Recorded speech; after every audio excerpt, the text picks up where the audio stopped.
எல்லாருக்கும் வணக்கம். இன்றைக்கி நம்ம வீடியோவில் ப்ரௌனி குக்கீஸ் எப்படி பண்ணுறது அப்படின்றத பார்க்கலாம். இது ரொம்ப சிம்பிள். நீங்கள் ஃபாலோ பண்ண வேண்டிய ஒரு சில விஷயத்தை நான் சொல்லியிருக்கேன் இம்பார்ட்டண்ட்டாக. அதை மட்டும் ஃபாலோ பண்ணிங்கன்னா இந்த ரெசிபி உங்களுக்கு பர்ஃபெக்டாக வரும். அதுக்கப்புறம் ரொம்பவே இம்பார்ட்டண்டான விஷயம் என்னென்னா, இதுக்கு நான் எமர் வீட் ஃப்ளார் வச்சு பண்ணியிருக்கேன். ஸோ நீங்களும் ஓல்ட் வீட் ஃப்ளார் என்ன பிராண்டாக இருந்தாலும் சரி அதை யூஸ் பண்ணி பண்ணுங்கள்.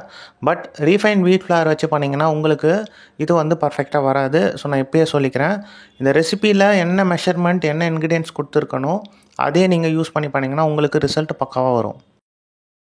ஓகே, இப்போ இந்த வீடியோ ஸ்டார்ட் பண்ணிடலாம்.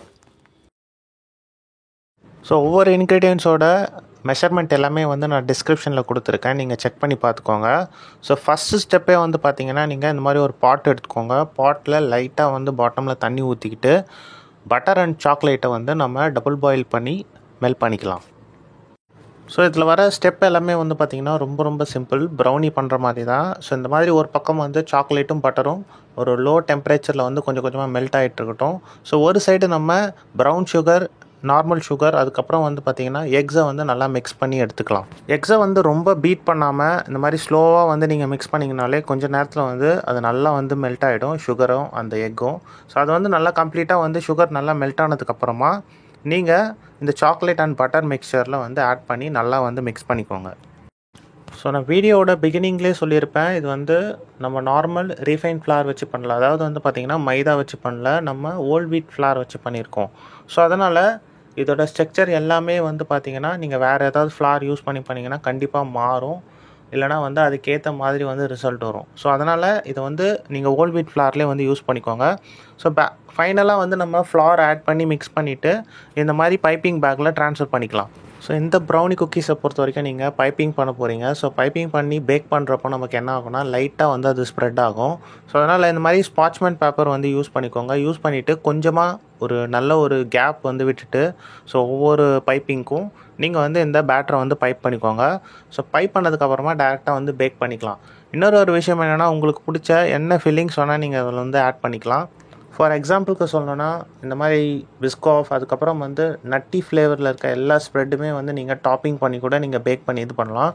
ஸோ நார்மலாக நீங்கள் ப்ரௌனிஸ் கஸ்டமைஸ் பண்ணி நிறைய பேர் சேல் பண்ணுறீங்க, அவங்களுக்கு எல்லாேருக்கும் இந்த ஐடியா நல்லாவே புரியும்னு நினைக்கிறேன். ஸோ அதே மாதிரியே பண்ணியே நீங்கள் இதை வெரைட்டிஸாகவும் பண்ணலாம். ஓகே, இதுதான் ரொம்ப இம்பார்ட்டன்ட். இது டிபெண்ட் ஆன் த ஓவன். நான் நிறைய வீடியோஸில் நிறைய வாட்டி இதை நான் சொல்லியிருக்கேன். ஸோ உங்களோட ஓவன் தான் டிசைட் பண்ணிது நல்ல ஒரு ப்ராடக்ட் கரெக்டான டைமில் எடுக்கிறப்பவும் அது கரெக்டான டெம்பரேச்சரில் பேக் பண்ணுறதும். ஸோ அது உங்ககிட்ட தான் இருக்குது. ஸோ அதே மாதிரி தான் இந்த ப்ரௌனி குக்கீஸை பொறுத்த வரைக்கும் நான் கொடுத்துருக்க இப்போ டிஸ்பிளே பண்ணுற இதே டெம்பரேச்சர் இதே டைமில் நீங்கள் இதை பேக் பண்ணி எடுங்க, உங்களுக்கு பர்ஃபெக்டாக வரும். இது ஒரு சில ஓவனுக்கு டிஃப்ரெண்ட்டாக வரும். ஸோ அதனால் நீங்கள் இதை செக் பண்ணி கரெக்டாக ஃபிக்ஸ் பண்ணிக்கோங்க.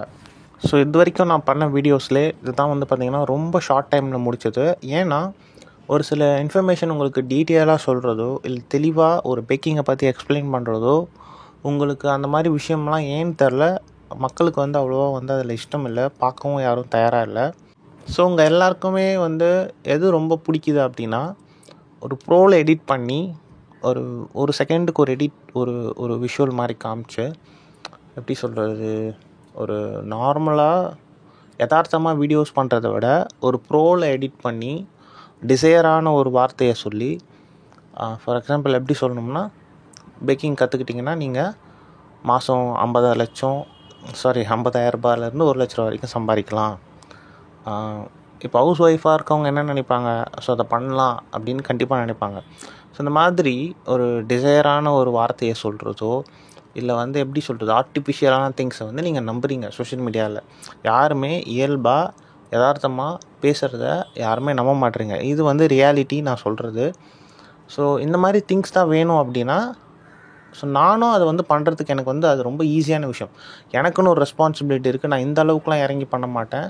பட் எனக்கும் சோஷியல் மீடியா எப்படி ஒர்க் ஆகும், ஃபஸ்ட்டு 3 செகண்டோட இம்பார்ட்டன்ட் என்ன, ஸோ அந்த 3 செகண்டில் என்ன பண்ணால் என்னோடய வீடியோஸ் போகும், ஸோ அது மூலயமா நான் நிறைய வியூஸ் இது எல்லாமே எடுத்துக்கலாம். பட் அதனால் எனக்கு ப்ரோஜனம் இருக்குது, உங்களுக்கு என்ன ப்ரோஜனம் இருக்குது அப்படின்றத தான் நான் கேட்குறேன். எனக்கு என்னென்னா, எனக்கு ஒரு ஆர்டர் வருது, எல்லாத்துக்கும் ஒரு ஆர்டர் கொடுக்குறாங்கன்னா எல்லாத்துக்குமே ஒரு ரீசன் இருக்கும். ஒரு அம்மாவுக்கு பர்த்டே இருக்கலாம், ஸோ என்னோடய தங்கச்சிக்கு ஒரு பர்த்டே இருக்கலாம், அக்காவுக்கு இருக்கலாம், எல்லாத்துக்குமே ஒரு ரீசன் இருக்கும். ஒரு கேக் ஆர்டர் ப்ளேஸ் பண்ணுறதுக்கு. அந்த ஸ்டோரியை நான் சொல்லி வீடியோஸ் போட்டு அதை வந்து நீங்கள் லைக் பண்ணுறீங்க. ஸோ அது மூலிமா நீங்கள் என்ன கற்றுக்கிறீங்க? எனக்கு என்னென்னா, ஒரு விஷயம் சோஷியல் மீடியாவில் வந்து பார்க்குறீங்க, பண்ணுறீங்க அப்படின்னா, பேக்கிங் சம்மந்தப்பட்டு நான் எப்படி பேக் பண்ணுறேன், இதை வந்து எங்கே பர்ச்சேஸ் பண்ணுறேன், இதை எப்படி பண்ணணும் அப்படின்னா உங்களுக்கு ஒரு இன்ஃபர்மேஷன் கொடுக்கறதுனால உங்களுக்கு ஒரு யூஸ் இருக்குது. அதனால் இந்த மாதிரி நான் ஏதாவது ஒரு விஷயத்த சொல்கிறதுனால உங்களுக்கு அதில் என்ன யூஸ் இருக்குன்றதை மட்டும் நீங்கள் கமெண்ட் பண்ணுங்கள். தேங்க்யூ.